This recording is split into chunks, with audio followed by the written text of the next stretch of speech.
Hey, you know what would make your customer service help desk way better? Dumping it and then switching to Intercom.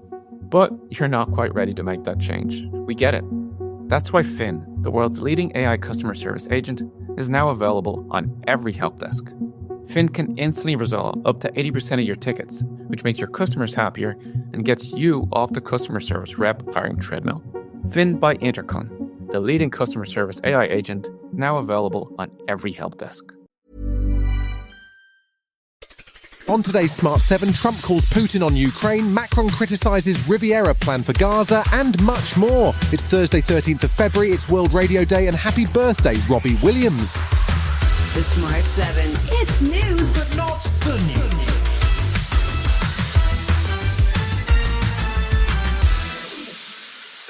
Donald Trump announced on Wednesday that he had a long and productive call with Russian President Putin and that America and Russia would begin negotiations to end Russia's war in Ukraine. It's not clear on what basis the negotiation would take place, but it probably didn't help that new US Secretary of Defense, former Fox News host Pete Hegseth, appeared to immediately make concessions to Russia at his first NATO meeting in Brussels. We want, like you, a sovereign and prosperous Ukraine.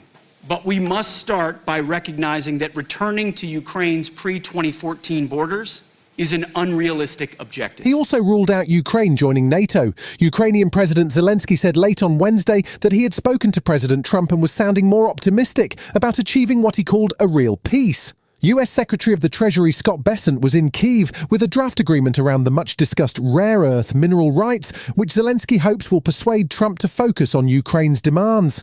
7 European countries and the EU Commission have now announced that they will require a seat at the negotiating table to ensure a fair and lasting peace, while UK Defence Secretary John Healey also announced additional funding for Kyiv. At this crucial moment, we must step up further to strengthen Ukraine, pressure Putin, secure peace. And speaking as a European Defence Minister, we know our responsibilities.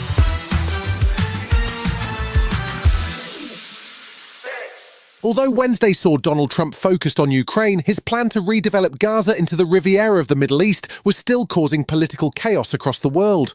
Negotiators in Egypt and Qatar have been trying to ensure the ceasefire stays in place after Hamas threatened to withhold hostage releases on Saturday. That had led to a rushed mobilization by Israeli troops and a new deadline pushed by Trump. Wednesday saw Jordan and Egypt release a joint statement which said Gaza must be rebuilt without displacing the Palestinian population, and they got support from French President Emmanuel Macron. The right answer is not a real estate operation.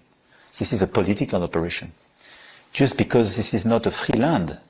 So you cannot say to 2 million people, okay, now, guess what? You will move. Professor of International Relations Fawaz Gerges says that the whole affair looks like it's been created to give Israel a reason to resume fighting in Gaza. Israeli Prime Minister never wanted a ceasefire in Gaza. He gifted President Trump a temporary ceasefire before Trump's inauguration. What Netanyahu has now is a green light from President Trump to start the war anytime after Saturday.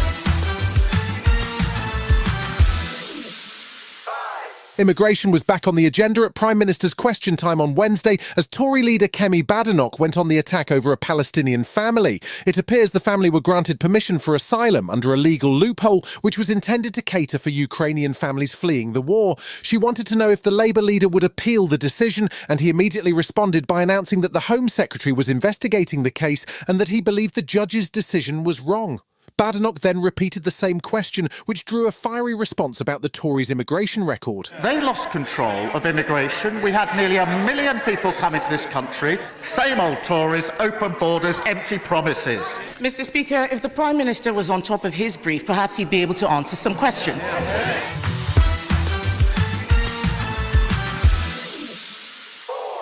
Chancellor Rachel Reeves' support for the plan to build a third runway at Heathrow got a very mixed reaction last month. There was criticism from residents and scathing commentary from Ryanair boss Michael O'Leary, who called the plan a dead cat. But now CEO of Heathrow, Thomas Waldby, has revealed more details about the project and promised that the government will have a plan by the summer.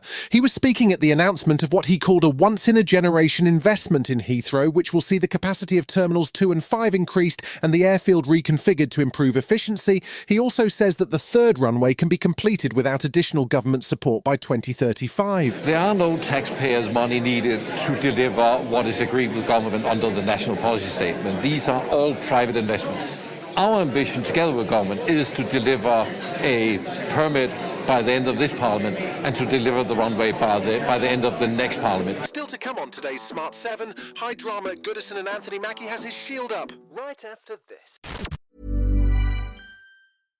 Work management platforms. Ugh, endless onboarding, IT bottlenecks, admin requests. But what if things were different? We found love in an open space. Monday.com is different. No lengthy onboarding. Beautiful reports in minutes. Custom workflows you can build on your own. Easy to use, prompt-free AI. Huh. Turns out you can love a work management platform. Monday.com, the first work platform you'll love to use. Welcome back. There was more Champions League knockout action on Wednesday as Celtic faced off against Bayern Munich. The game ended 2-1 to the German side, and Celtic will have work to do in Munich next week. Wednesday night also saw the last ever Merseyside derby at Goodison Park as Everton get set to move to their brand new stadium. It was a night of high drama that ended with 4 red cards, including one for Liverpool manager Arne Slot and his assistant after protests over a 98th minute Everton equaliser. The game finished 2-2 and Everton manager David Moyes says the drama matched the occasion. I think the night was maybe made for something to happen. It wasn't the cleanest, it wasn't the best game of football you ever watched, but it was a wee bit of a throwback, a bit scrappy, both sides. We had to find a way of sort of making that gap not so big tonight, and I thought we'd done a good job at it. The new Captain America movie hits the cinemas this weekend, starring Anthony Mackie as the all-American, shield-wielding hero. It's been getting mixed reviews, even with Harrison Ford playing Red Hulk. Mackie popped up with Jimmy Kimmel to chat about Brave New World, and he says the whole Captain America shield thing is trickier than you might think. We have two. I've broke like 3 of them. There was one dude, I had to do a stunt where I had to, punch him with the shield. Didn't work out. For him, it didn't work out? Didn't work out for anybody. Really? It was just a bad situation.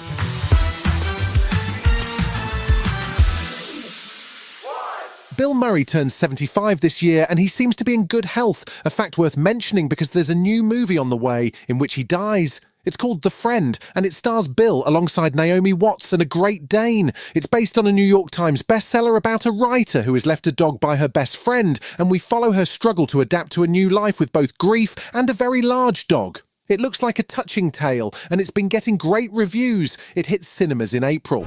You're not thinking of keeping him now. Of course not. You okay, bud? I could feel him missing Walter in the same way I did. The dog provides essential emotional support. I guess I saw it the other way around, like I'm the emotional support human and it's the dog that can't cope. You've been listening to the Smart 7. We'll be back tomorrow at 7 a.m. Hit that follow button and have a great day. Give us 7 minutes and we'll give you the world.